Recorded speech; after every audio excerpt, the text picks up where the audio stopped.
So guys ये है screen पर विप्रो लिमिटेड के क्वार्टर वन के रिजल्ट्स में काफी ज्यादा इंप्रूवमेंट है।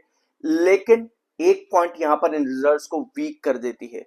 रिजल्ट्स नेक्स्ट क्वार्टर के अभी आए नहीं है, आज क्वार्टर वन के रिजल्ट्स हैं।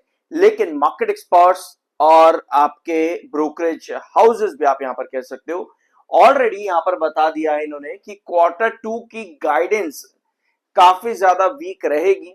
तो अभी से ही आपको कॉशियसनेस और अनसर्टेनिटी के बारे में मालूम होना चाहिए। ये बात ऑलरेडी क्वार्टर वन के रिजल्ट आज अनाउंस हुआ है, अभी क्वार्टर टू के रिजल्ट नहीं आए हैं, पहले ही यहां पर बता दी जा रही है। अब जब भी इस तरह की चीजें मार्केट के अंदर आती हैं कि भैया एक रिजल्ट तो है, अगला रिजल्ट खराब आएगा, इसकी पॉसिबिलिटी, अनसर्टेनिटी, कॉशियस रहना, मार्केट सेंटिमेंट्स काफी ज्यादा वीक होते हैं। अब क्या इंपैक्ट पड़ेगा, क्योंकि आज के रिजल्ट में कंपनी के मार्जिन भी डिक्लाइन हुए। अगर आप लोगों ने मेरा इन्फोसिस का वीडियो देखा होगा, लगभग एक महीने पहले मैंने आप लोगों के साथ अपलोड किया था, वहां पे मार्केट एक्सपर्ट्स और ब्रोकरेज हाउसेस, इनफैक्ट एक ग्लोबल रिपोर्ट भी मैंने आप लोगों के साथ डिस्कस कर दी जो कि बताती है कि आईटी सेक्टर पूरा फाइनेंशियल ईयर 27 वीक रहने वाला है। आईटी सेक्टर पूरा फाइनेंशियल ईयर 27 वीक रहने वाला है, यहां पर काफी कॉशियस रहना। रीजन एक बताया गया था, एआई के ऊपर ज्यादा से ज्यादा एक्सपेंसेस जाना, यानी कि ज्यादा से ज्यादा एक्सपेंडिचर लगाना। राइट, तो विप्रो कंपनी ने क्या आज के दिन इसके बारे में कुछ बताया है? बिल्कुल बताया है। Strategic focus on AI and client engagement.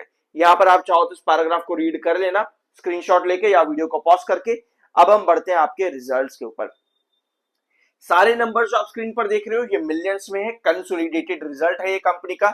शुरुआत करेंगे हम रेवेन्यू फ्रॉम ऑपरेशन में, जो कि है 24,478 करोड़ पे आज के दिन जून क्वार्टर में। पिछले साल जून में था ये 22,134 करोड़, यानी ईयर ऑन ईयर बेसिस पर इंक्रीज है, जो कि अच्छी बात है। और लगभग ये इंक्रीज जो है कंपनी का 11% पर आ जाता है ईयर ऑन ईयर बेसिस पे, और जो रिक्वायर्ड ग्रोथ थी वो है 7.70% पे। 11% के आसपास कंपनी ने लगभग यहां पर ग्रोथ आज के दिन दिया है। पहला सेगमेंट ग्रीन फ्लैग है, लेकिन अब ये ग्रीन फ्लैग रेड फ्लैग में कन्वर्ट हो जाता है। क्यों? क्योंकि भैया फिर वही बात आती है, market experts, brokerage houses expectation लेकर के पहले से ही खड़े थे, नहीं मीटअप हुई, जाओ भाड़ में। ये चीज हुई है आज के दिन विप्रो के अंदर कि एक्सपेक्टेशन लेकर के मार्केट एक्सपर्ट्स, ब्रोकरेज हाउसेस पहले से खड़े थे ज्यादा, और उस एक्सपेक्टेशन को मीटअप नहीं किया है। तो इस वजह से भी इन्होंने पहले से ही कॉशियसनेस बता दी है। यहां पर मेरे हिसाब से पहला सेगमेंट बहुत बढ़िया है, कंपनी ने इंप्रूवमेंट किया है जो पहले क्वार्टर्स में नहीं नजर आ रहा था। टोटल इनकम, अदर इनकम मिला करके बनती है 25,457 करोड़ इस साल जून में। पिछले साल थी 23,201 करोड़, मार्च में थी 25,090 करोड़ पर। अब आते हैं कंपनी के एक्सपेंसेस यानी कि खर्चे। तो टोटल एक्सपेंसेस कंपनी के हो जाते हैं अराउंड 21,122 करोड़ के जून के अंदर। पिछले साल जून में थे 18,947 करोड़ और मार्च में थे 20,425 करोड़ के। तो खर्चे कंपनी के रेवेन्यूज के अकॉर्डिंग बड़े भी हैं, तो ज्यादा कोई इंक्रीज यहां पर नहीं है खर्चों में, बहुत डिसेंट है जो एक्चुअल में जो चल रहे हैं काफी टाइम से। प्रॉफिट फॉर द पीरियड ये रहा कंपनी का 3,356 करोड़ का प्रॉफिट है।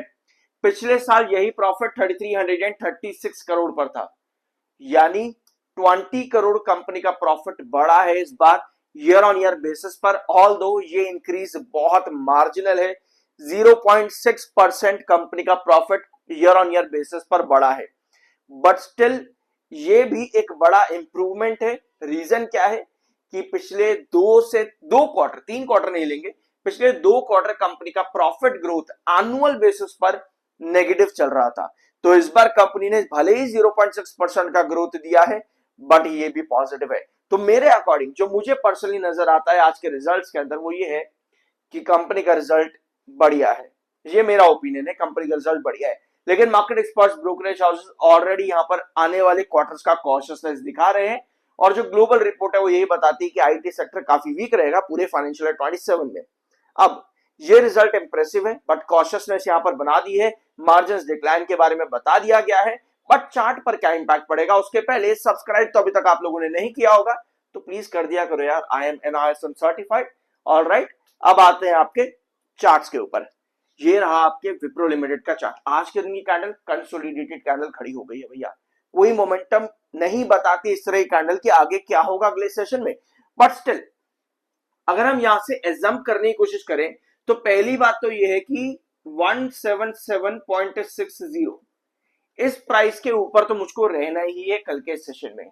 यानी कल के सेशन में इस प्राइस के ऊपर रहेगा अगर आपका विप्रो लिमिटेड, तो हमारे पास मुझे पर्सनल लगता है कि अपॉर्चुनिटी बन सकती है 182.50 तक की। ठीक है, 182.50 अगर कल के दिन आपका 167.60 ये प्राइस मेंटेन रहता है तो कल के सेशन में हम लगभग 182.50 की तरफ जा सकते हैं विप्रो लिमिटेड में। ये आपका चार्ट जो कि यहां से इंप्रूव हुआ है इंडिकेट करता है इस चीज को कि कल के दिन इस डायगोनल को डेफिनेटली जो आप अगर मीट करोगे यहां पे तो 182.50 की तरफ ही जा रही है कि कहीं ना कहीं इस डायगोनल को मीट अप करने के लिए विप्रो लिमिटेड कल के दिन जा रहा है। ओवरऑल जो चार्ट का फॉर्मेशन यहां पर बना है वो अच्छा नजर आता है, बट स्टिल एक सेशन का मोमेंटम क्या यहां पर बन पाएगा, उसके बाद में सस्टेनेबिलिटी कितनी बनती है वो सब डिपेंड करेगी कि मार्केट एक्सपर्ट्स किस तरह से आगे इन रिजल्ट्स को कैरी करवाते हैं। 185 आपका रिजेक्शन है और गिरावट यहां से अगर होती है, मान लो कुछ भी रिकवरी छोटी मोटी बन रही है, उसके बाद में अगर फॉल आता है तो आपके पास क्रूशल बेस 172 पर बनता है विप्रो लिमिटेड का। लॉन्ग टर्म चार्ट्स पर ऑलरेडी स्टॉक काफी ज्यादा गिर चुका है, रीजन वही आपका एआई टेक्नोलॉजी पर एक्सपेंसेस बढ़ना, जिसकी वजह से ग्लोबल रिपोर्ट्स काफी ज्यादा बेरिश और नेगेटिव है आईटी सेक्टर को लेकर के पूरे फाइनेंशियल 27 में। एक चीज और यहां पर मिसिंग हो चुकी है अभी इस आज के रिजल्ट्स के अंदर, वो है कंपनी का डिविडेंड। यस, ₹2 पर शेयर का कंपनी ने डिविडेंड भी दिया है। 27 जुलाई की रिकॉर्ड डेट है और डिविडेंड पेमेंट डेट कंपनी ने बता दी है 14 अगस्त की। ऑलराइट, तो इसके साथ सभी चीजें आपकी खत्म हो जाती है विप्रो लिमिटेड के रिगार्डिंग। 46.7 पर एमएफआई है, 47.5 पर आपका आरएसआई है। वीडियो अच्छा लगा हो सब्सक्राइब करना। I am NISM certified. मिलता अगले वीडियो में।